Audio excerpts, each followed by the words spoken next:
priekšu ar interviju. Un pirmais, varbūt jūs varētu tiešām ātrumā 3-5 vārdos pateikt katrs par sevi. Es esmu Zane Dukaļska, muzicēju postfolkloras grupā Rikši. To uzskatu kā savu pamatu nodarbošanos un interesējos par latviešu folkloru. Un ne tikai latviešu. Forši skaļi. Un Eri? Jā, mans vārds ir Eriks Zepš. Es studēju Jāzepa Vītola Latvijas Mūzikas akadēmijā etnomuzikoloģiju un arī darbojos grupā Rikši. Līdz ar to tas galvenais fakts, kas caurstrāvo mani, tā ir latviešu folklora. Jūs abi esat muzikāli cilvēki. Un vai jums tomēr sanāk biežāk muzicēt uz skatuves vai tomēr uz ielas šādā vidē, kur apkārt ir cilvēki, mašīnas, citas skaņas, kas varbūt jūs arī kādā veidā iedvesmo? Eri?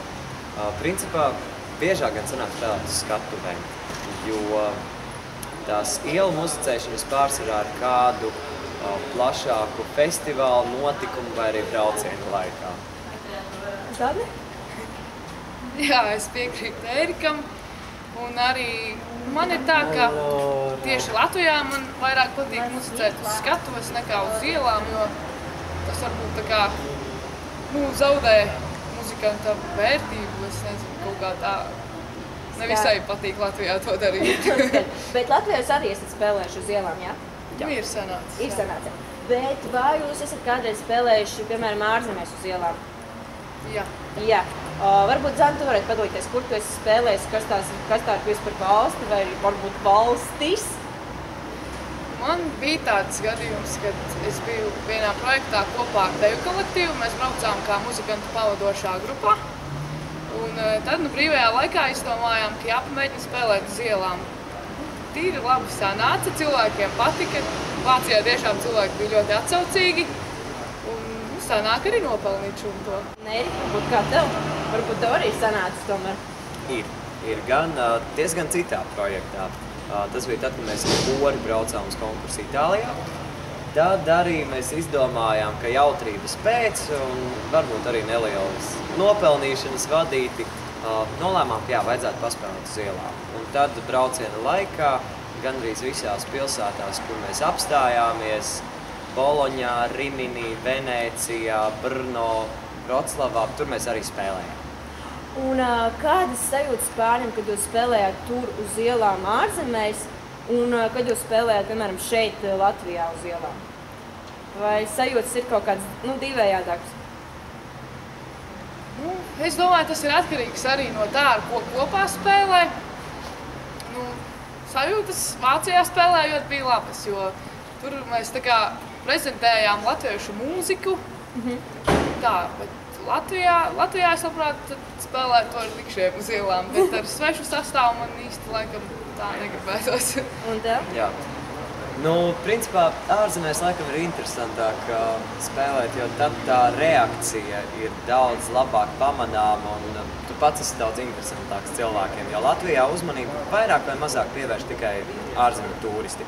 Tur tomēr gan turisti, gan arī vietējie un arī, ja nejauši garām iet kāds latvietis, tad wow, latvieši spēlē un tās emocijas ir spilgtāk. Tad man, protams, tāds finansiāls jautājums, cik ir vidēji iespējams vispār nopelnīt ārzemēs muzicējot uz ielām, jo šodien mēs uzzinājām, ka Latvijā puiši turpat tunelī var nopelnīt 30 eiro dienā, nospēlējot 4 stundas vienkārši. Ārzemēs nedaudz tās cenas ir lielākas, bet, protams, viss ir atkarīgs no vietas. Jā. Itālijā mēs spēlējām, man liekas, 3 reizes vidēji, stundas garumā, ne vairāk. Un tad vidēji katru dienu mums tika samests 50 eiro aptuveni.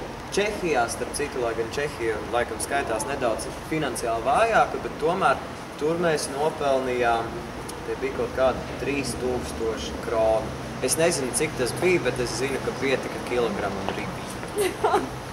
Skaidrs, bet cik jums sanāca Vācijā? Vācijā mums bija tā, ka mēs tur spēlējām kaut kādas 40 minūtes, tā kā vienu taimu, un kaut kādu pārdesmit eiro bija, es precīzi neatceros, cik. Kā jums abiem šķiet, vai ielu muzicēšana tas var būt arī dzīvesveids, nevis tikai tāda vakara izklaide? Jā, protams. Ir cilvēki, kas ceļo no valsts uz valsti un nodarbojas tikai ar to. Un pēdējais noslēdzošais jautājums būs tāds, varbūt kā tāds kopējs.